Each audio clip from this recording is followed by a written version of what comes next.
हजारों साल पहले जब खगोल विज्ञान और ज्योतिष एक ही थे, जब आकाश में चमकते नक्षत्र मानव जीवन की दिशा तय करते थे, तब भारत की भूमि पर एक ऐसा ग्रंथ लिखा गया जिसने समय और भाग्य को समझने की कुंजी दी। ये ग्रंथ है बृहत्पराशर होराशास्त्र। होराशास्त्र भारतीय ज्योतिष का सबसे गूढ़ और महत्वपूर्ण हिस्सा है। होरा शब्द संस्कृत के दो शब्दों से निकला है, अहो यानी दिन और रात्र यानी रात। इसका शाब्दिक अर्थ है दिन रात का ज्ञान यानी समय का विज्ञान। ज्योतिष की तीन मुख्य शाखाएं मानी जाती हैं। पहला सिद्धांत ज्योतिष जो ग्रहों और तारों की गणितीय गति के बारे में जानकारी देता है। दूसरा संहिता ज्योतिष जो देश, समाज, राजनीति और प्राकृतिक घटनाओं की भविष्यवाणी के बारे में जानकारी देता है। तीसरा होरा ज्योतिष जो व्यक्ति विशेष के जीवन, भाग्य और भविष्य का विश्लेषण के बारे में जानकारी देता है। यानी जब हम अपनी जन्म कुंडली, ग्रहों की दशा, साढ़े साती, राहु केतु या विवाह,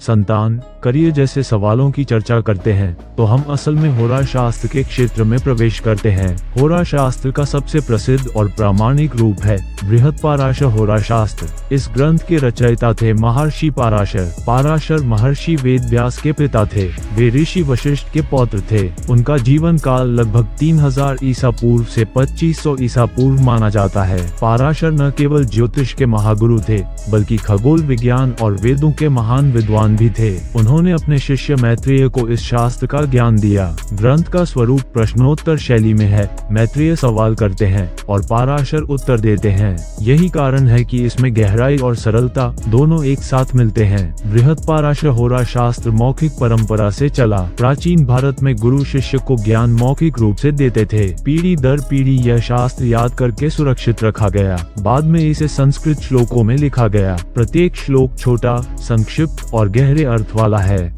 उदाहरण के लिए ग्रहों का वर्णन, सूर्य आत्मा च बोध का, चंद्र मनसो विधायक। सूर्य आत्मा का, चंद्र मन का कारक है। इस तरह होरा शास्त्र में 100 से अधिक अध्याय हैं, जिनमें ग्रह, भाव, योग, दशा, गोचर, आयु, विवाह, संतान, शनि की साढ़े साती, राहु केतु का प्रभाव और उपाय सबका विस्तार मिलता है। ये ग्रंथ सिर्फ खगोल की गणना नहीं, बल्कि जीवन दर्शन भी है। ये सिखाता है कि ग्रह केवल भाग्य नहीं दिखाते, बल्कि कर्म का प्रतिबिंब है। होरा शास्त्र की रचना वैदिक काल में हुई। विद्वानों का मानना है कि इसका समय काल लगभग महाभारत काल यानी 3000 ईसा पूर्व के आसपास है। कुछ इतिहासकार इसे गुप्त काल 320-550 ईस्वी तक का मानते हैं, क्योंकि उस समय ज्योतिष का लेखन बहुत हुआ। लेकिन पराशर ऋषि का उल्लेख वेदों और पुराणों में पहले से मिलता है, इसलिए इसका मूल कहीं ज्यादा प्राचीन है। संभव है कि प्रारंभिक रूप वैदिक काल में बना और बाद में संपादन होते होते यह वर्तमान स्वरूप में आया। यानी यह ग्रंथ कम से कम 5000 साल पुराना है। होरा शास्त्र को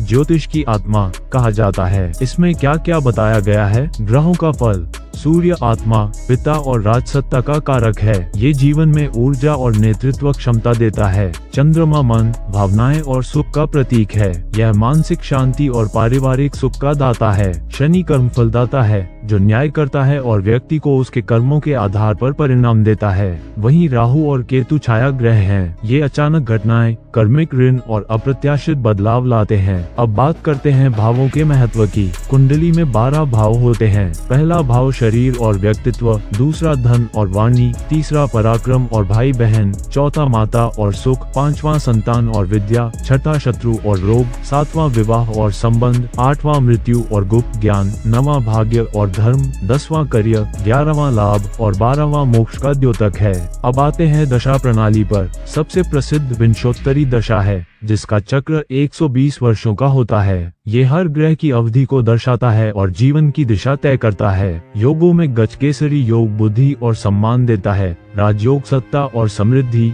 और नीचभंग योग कठिनाइयों से सफलता दिलाता है। गोचर भी महत्वपूर्ण है। शनि की साढ़े साती जीवन में बड़ी चुनौतियां लाती है, वहीं राहु केतु का गोचर अचानक बदलाव देता है। अंत में उपायों का वर्णन है, जैसे ग्रहों के दोष शांति के लिए मंत्र जाप, दान, हवन और पूजा की परंपरा हमारे शास्त्रों में बताई गई है। तो दोस्तों, ज्योतिष एक गहरा विज्ञान है जो हमें जीवन की दिशा और समाधान दोनों प्रदान करता है। इसकी खास बातें हमें ये बताता है कि जीवन केवल भाग्य पर नहीं, कर्म पर भी चलता है। ग्रह हमारे अच्छे बुरे कर्मों का फल देते हैं। शनि, राहु और केतु को अक्सर अशुभ माना जाता है, लेकिन सही दृष्टिकोण से वे हमें आत्मज्ञान, त्याग और सुधार की ओर ले जाते हैं। यही कारण है कि होरा शास्त्र सिर्फ भविष्यवाणी नहीं बल्कि जीवन दर्शन भी है। भारत में विवाह मुहूर्त, संतान जन्म की कुंडली, गृह प्रवेश, यात्रा की तिथि, यहाँ तक कि युद्ध और राज्याभिषेक भी सब होरा शास्त्र के आधार पर तय किए जाते थे। चाणक्य ने चंद्रगुप्त मौर्य को सत्ता दिलाने में ज्योतिष का सहारा लिया। सम्राट विक्रमादित्य के दरबार में नवरत्नों में वरामिहिर जैसे महान ज्योतिषी थे जिन्होंने बृहद संहिता लिखी,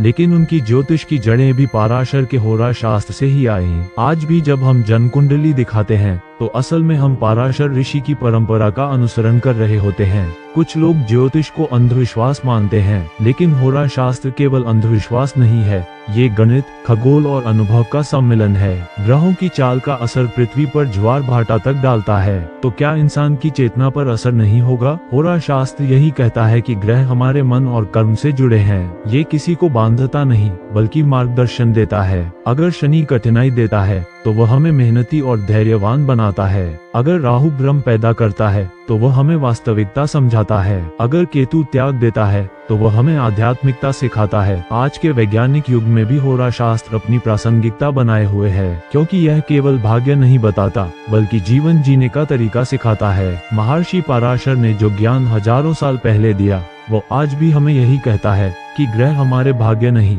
बल्कि हमारे कर्मों का आईना है, और अगर कर्म सही हो तो कोई ग्रह हमें रोक नहीं सकता। बृहत्पराशर होरा शास्त्र केवल ज्योतिष नहीं, ये समय, कर्म और आत्मा का शाश्वत विज्ञान है।